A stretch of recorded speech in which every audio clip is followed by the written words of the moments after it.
I'm Davis Hammett with Loud Light. The 2025 session is over and legislators have gone home for the year. Here's what happened in the Kansas State House. Legislators departed from the usual budget process this year to try building the state budget from scratch and finalize their budget the last day of session. The budget is unbalanced, spending about $1 billion more per year than the state raises in taxes, which means the $3 billion surplus built up under Governor Kelly will be used up within a few years, resulting in projected billion-dollar yearly budget shortfalls. The legislature's budget kept only a $10 million increase in special education funding, leaving local school districts on the hook to make up the roughly $400 million per year in unfunded but legally required SPED services. Additionally, the Trump administration has frozen $23 million in federal aid to Kansas schools, which is putting even more strain on local governments to cover the gaps caused by the failures of federal and state government. Local governments would have to divert general education funds or raise property and sales taxes. Senate President Ty Masterson succeeded in forcing a continuing budget provision into law that allows legislators to ignore, for the first time in history, their single constitutional duty of passing an annual state budget. If the legislature is unable to do their only job requirement, then the state budget will default to the previous year's budget.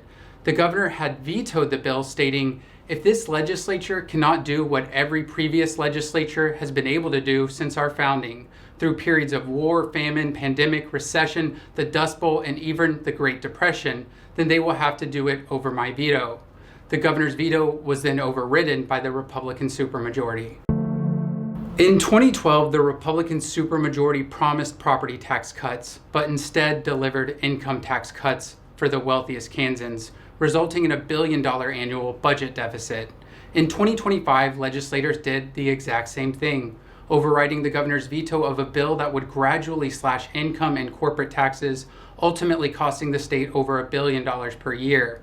Instead of the significant property tax reform promised, the legislature passed a $1.5 mil levy reduction, which will save property owners about $40 a year, whereas the income tax cuts will save the state's richest resident, Republican mega donor Charles Koch, about $1 million per year. A number of controversial bills supported by far-right Christian nationalist lobbyists were forced into law by overriding the governor's vetoes, including a tax on abortion rights and LGBTQ kids. Legislators forced new fetal personhood language into several areas of law, including child support and even tax law, as a result of an amendment by Senator Patrick Schmidt. Further, Republican legislators mandated that school districts must show an anti-abortion propaganda video riddled with medical misinformation if a class discusses human development, growth, or sexuality, and increase state funding of crisis pregnancy centers that impersonate abortion providers to lure in women seeking abortions, then attempt to coerce and dissuade them with medical misinformation. Legislators also expanded their targeting of LGBTQ kids by providing legal protections to potential foster or adoptive parents with anti-LGBTQ beliefs, no matter how extreme. This concludes the 2025 Kansas legislative session and Loud Light's 9th year of covering what happens every week in the State House.